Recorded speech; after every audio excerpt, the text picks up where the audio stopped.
será. Los montes no van a ser encontrados. ¿Sabe qué va a pasar? Escúcheme. Toda la cadena volcánica del mundo va a entrar en erupción permanente. Y ya está empezando a suceder. Los volcanes en el Ecuador es el país con mayor cantidad de volcanes activos del mundo, ha entrado en el proceso de erupción. El Tungurahua en Ambato, el Cotopaxi en la Tacunga, el de Riobamba, el Chimborazo. Todos los volcanes del Ecuador han entrado en el proceso de erupción. Están tirando material piroplástico al espacio de vez en cuando. Están erupcionando. El Popocatépetl en México. Estas semanas ha pasado el volcán Armero en Colombia, en Armenia. El volcán del Ruiz, perdón. En la Sierra Nevada colombiana. Y digo bien, Sierra Nevada, y esto me sirve de entrada para esto. Grave problema. El calentamiento global está derritiendo los polos y los nevados. Los grandes reservorios de agua dulce se están derritiendo. Están dejando a la humanidad sin agua. Para colmo, están activando los volcanes que habían estado debajo de la nieve y nadie sabía que existían. Se están activando. Estaban bajo la nieve neutralizados. Se derrite la nieve y el volcán entró en acción.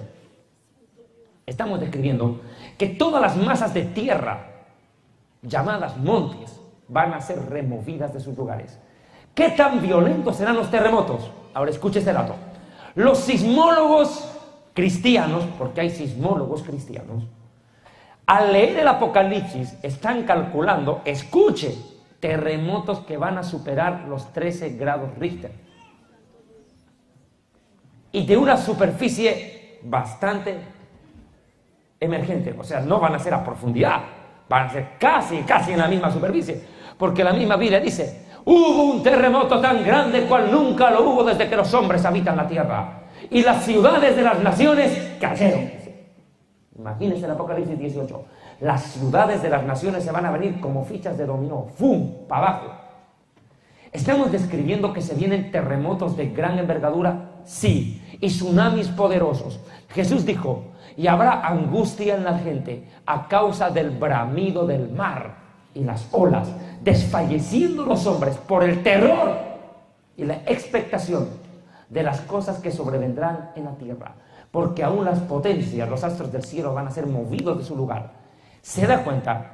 Estamos viviendo en los albores de la tribulación, al filo mismo de ella. ¿Qué más dice la Biblia que ocurrirá? Los montes no serán hallados. Y mire Apocalipsis 6:14, página 214 del libro, por favor. Y el cielo se desvaneció como un pergamino que se enrolla. Detente ahí. El cielo se desvaneció como un pergamino que se enrolla. Vaya, ¿de qué está hablando? Destrucción de la capa de ozono. Mire, a mí me han preguntado, doctor David Diamond, ¿por qué su programa de televisión se llama Historia del Futuro? ¿Por qué el libro se llama Historia del Futuro o la página se llama Historia del Futuro? ¿Por qué? Sencillo, porque para Dios el futuro es historia, viejo. Escucha por qué. Historia es pasado, futuro es porvenir. ¿Y cómo pueden ser al mismo tiempo juntos? En una misma frase. Sencillo. Mi hermano, Dios cuando quiere anunciar el futuro no necesita preguntarle a un brujo lo que va a pasar mañana. Dios conoce y lo dejó escrito de antemano. Si usted lee el libro del Apocalipsis y vuelve a leer 6:14, la primera parte. Y el cielo se desvaneció como un pergamino que se enrolla. ¿Por qué dice se desvaneció? No dice se desvanecerá si todavía eso no ha ocurrido. Ahora me va a entender. Porque Juan en el Apocalipsis viajó al futuro. Vivió en vivo y en directo la historia. Pero la humanidad la estamos viendo en diferido. O sea, estamos viendo el partido en diferido. Él lo fue a ver al estadio en vivo y en directo. ¿Me está entendiendo? Por eso el Apocalipsis describe en pasado lo que todavía no ocurrió. El Apocalipsis dice, vi un cielo nuevo y una tierra nueva, porque el primer cielo y la primera tierra pasaron. Pero Jesús en Mateo dice, tierra pasarán. Y en el Apocalipsis ya pasaron. ¿Cómo así? Es que Juan viajó en el tiempo. Y Génesis es un viaje al pasado. ¿Cómo Moisés dice, Dios creó de la nada los cielos y la tierra? ¿Acaso a él le consta? ¿Él estuvo ahí? ¿Vio? Dios le mostró. Dios le mostró. Yo para dar una conferencia de Génesis capítulo 1, verso 1, necesito 4 horas, solo con un versiculito. Un hito. Porque todo está escrito ahí. El que entiende el primer versículo de la Biblia ha entendido toda la Biblia.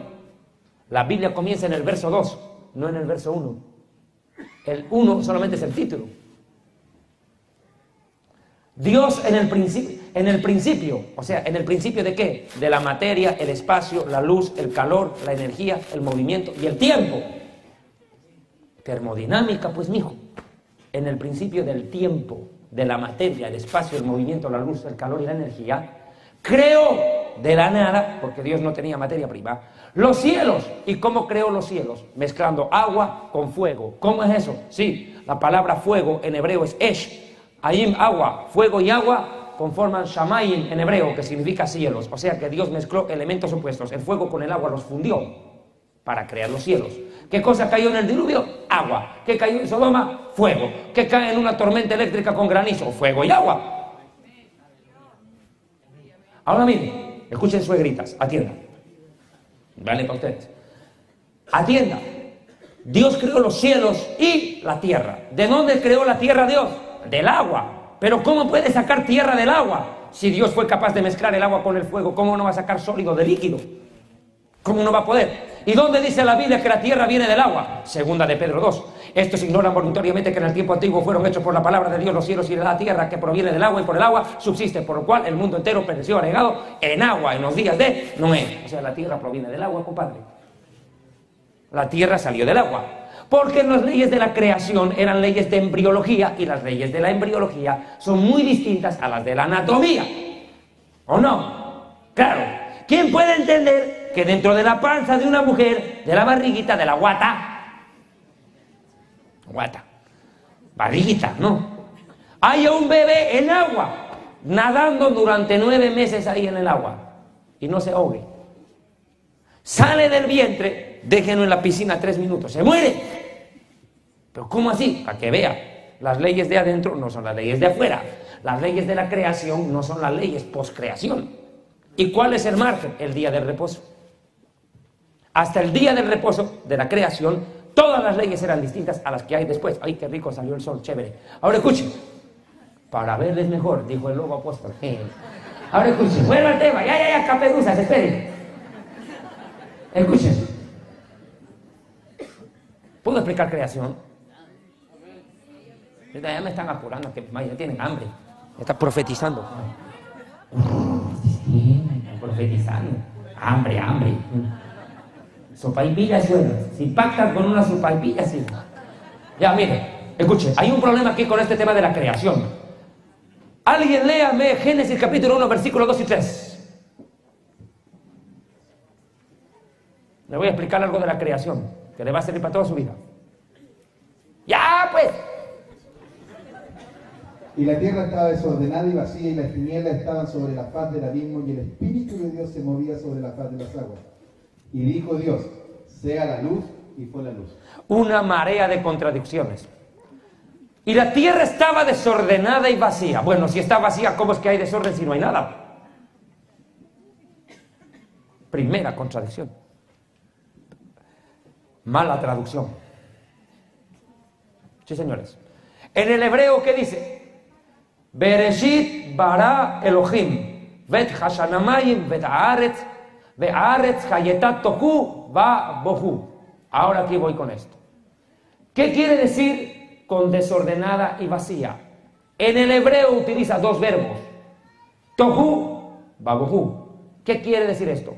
Que la tierra surgió en estado caótico, asimétrico, no tenía forma, no se sabía si era cubo, cuadrado, rectángulo, triángulo, diagonal, no sabía qué era. Era asimétrica cuando surgió la tierra. Y llegó a estar, dice, tohu va bohu, o sea, hubo un proceso formativo del planeta. Llegó a estar simétrica, con forma, pero vacía de animales, plantas y humanos. Eso quiere decir. O sea que cuando la tierra surgió de las aguas, no era un redondita, no tenía forma. Surge, no desordenada y vacía, como traduce la Valera, que no se aproxima en lo mínimo al original. Segundo problema, surge una teología falsa de que el diablo se había caído y destrozó todo. Mentira, si no había ni siquiera el diablo creado. No habían creado al diablo, el diablo aparece en el 3er día de la creación. ¿Cómo pudo haber destrozado si él no existía? Entonces usted está diciendo que Dios creó en desorden. Oye, hermano, las cosas no siempre aparecen por arte de magia listas. Dios forma. Dios no dijo, hombre, aparece, ¡pum!, y apareció. No, dice que lo formó. Y cuando ya lo tuvo listo, sopló vida. O sea, hubo un proceso de formación al ser humano. Dios creó a Adán y Eva, no a Adán y Esteban. Así que los fletos, arrepiéntanse. Claro, ya más claro. Mariposas. Ahora escuchen. ¿De qué se ríen, pues? ¿Es verdad o acaso Dios creó a Adán y Esteban? Ahora miren. Apostolitos. Miren, ahora escuchen. Atiéndanme, aquí hay un serio problema. El versículo 2 del Génesis, los judíos lo leemos de atrás adelante. No en el orden en el que está escrito. Para poder entender el Génesis 1-2 hay que arrancar de la última parte. El segundo versículo está partido en 3 fracciones.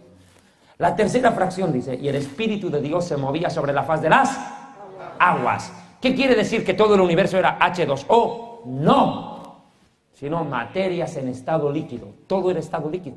No existía lo sólido ni lo gaseoso, todo era líquido. No agua, precisamente, aguas, quiere decir líquidos de distinta índole. Dios creó todo en estado líquido, todo era estado líquido.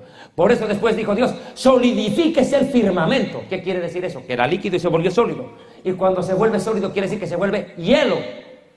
El agua en estado sólido se llama, suegras, hielo. Ustedes lo conocen. Hielo. Listo. Ahora escuchen. El Espíritu de Dios se movía sobre la faz de las aguas. Y dice en el versículo, en el mismo versículo, la frase anterior dice, y las tinieblas estaban sobre la faz del abismo. ¿Qué quiere decir esto? El universo, ¿qué forma tiene? Cóncavo. El universo es cóncavo. Es una batea. Y llena de agua. A oscuras, porque no había luz. ¿Cuál era el panorama? Usted está en un barco en alta mar a las 3 de la mañana, totalmente oscuro, no se puede ver la luna, no se puede ver las estrellas, no hay luz dentro del barco. ¿Qué siente usted? Un oleaje, pero no hay nada que ver, todo es oscuro. Ese era el panorama de la creación. Y mire lo que hace Dios. Ordena a Dios que salga la tierra de las aguas. Sale la tierra de las aguas. Y cuando sale, ¿cómo surge? ¿Redondo? No, no surge redondo, sale asimétrico. Por eso dice, y llegó la tierra a estar simétrica, pero vacía, o sea, despoblada de animal, planta o humano, pero ya con forma. Cuando trazabas la faz, dice, en Proverbios 8, dice un versículo, creo que el 32, dice, y cuando trazaba el círculo sobre la faz del abismo, allí estaba yo. Habla la sabiduría. ¿Quién es la sabiduría? El verbo. ¿Quién es el verbo? La palabra. ¿Quién es la palabra? El Mesías. Por eso dice, en el principio Dios creó. Y en el principio, ¿quién es? El verbo. Porque en el principio estaba el verbo. ¿Me entendieron? Por eso dice, por la fe entendemos que el universo fue creado por la palabra, el verbo o la sabiduría de Dios. De modo que lo que existe fue hecho de lo que no se veía. Por la fe entendemos. O sea, el error de los científicos es creer que por leer la Biblia dejarán de ser inteligentes. Y el error de los cristianos es creer que por leer la ciencia perderán la fe. Están mal. La ciencia explica la fe. No combate. La verdadera ciencia es la comprobación de lo escrito. El problema pasa porque algunos giles entienden al revés las cosas. El hombre viene del mono. Y los gorilas dijeron, ¿y nosotros qué no tenemos que con estos giles que hemos hecho nosotros aquí? ¿Quieren que nos vienen a acusar de ser padre de estos herejes? Terrible. ¿Cómo? A un gorila le preguntaron, gorila, el hombre viene del mono. Y el gorila dijo, espérate, voy a ir a preguntar en la Biblia si eso es verdad. Gorila no era ningún soso. ¿Gorila qué? Ahora, si tú crees que tu abuela era King Kong y tu bisabuela era Chita, ese es tu problema. Es tu problema, mío no. Es más, si quieres te ofrendo una banana. Sí, en serio, cuando los monos escucharon que venían, que eran los ancestros de los humanos, protestaron, hicieron hasta huelga de hambre. No les gustó para nada la comparación, era un auténtico insulto. Porque los gorilas no abortan, no asesinan ni matan. Son buenos tipos. Amén. Ahora escuchen, atiéndanme. El problema pasa porque por la fe entendemos que el universo fue constituido. ¿Qué quiere decir constituido? Creado y formado. Por la palabra de Dios. Por la palabra, que es el verbo, el Mesías.